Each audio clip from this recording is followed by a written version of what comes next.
Monopoly, Animal Crossing, how to play. The rules are the same as regular Monopoly except for these changes. For a refresher of those rules, check out this video. The object of the game is to have the most Nook miles. Instead of cash, bells are used. A single bell is worth 1 money and a bag of bells is worth 5. At the start of the game, give each player 10 bells. Shuffle the chance cards and place them here. Shuffle the decoration cards and place them here. Flip over the top 3 decoration cards and place them here. Shuffle the Nook Miles cards and place them here. Separate the resource chips by type and color and place them resource side up next to the board space that matches. Place the 4 skill cards by go. Give each player 10 player markers that match their token. On your turn, roll both dice and move your piece according to the numbered die and perform the action from the space you landed on. Properties are called islands, which you discover.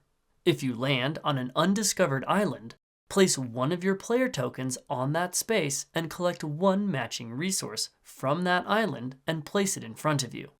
You are allowed to look underneath the resource and see how many bells it is worth. If you land on an island that another player discovered, then you each collect 1 resource from that island.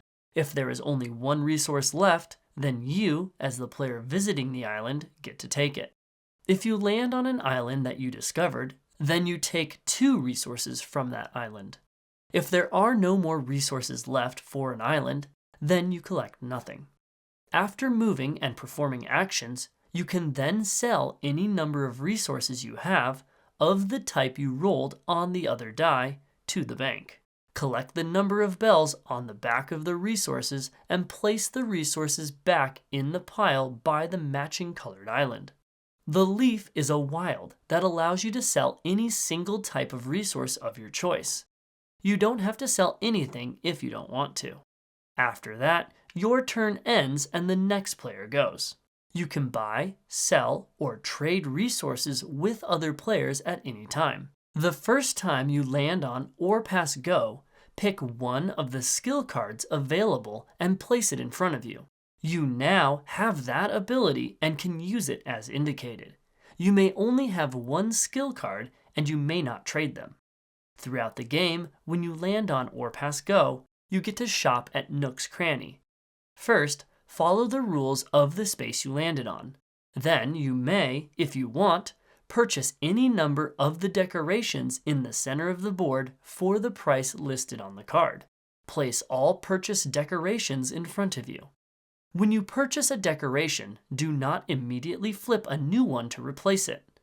Only once your turn ends, or if no more decorations are available, do you flip over new decorations to fill the empty spaces. Then your turn ends. Chance cards must be completed immediately, then return to the bottom of the deck.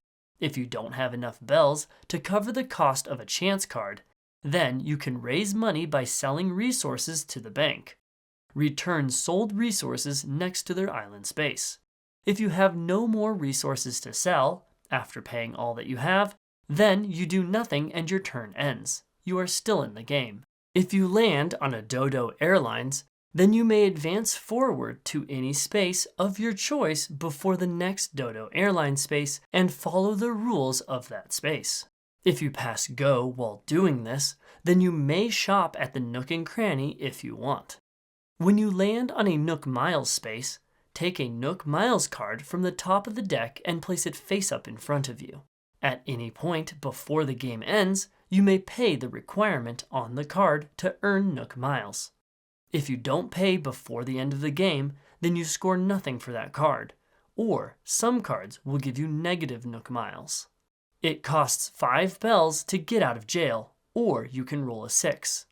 The first player to purchase their 7th decoration ends their turn and waits for all the other players to reach go. Then, when they do, they must stop and buy decorations. No player may have more than 7 decorations. The game is now over. All the players add up their Nook Miles from their decorations and Nook Miles cards, and the player with the most Nook Miles wins.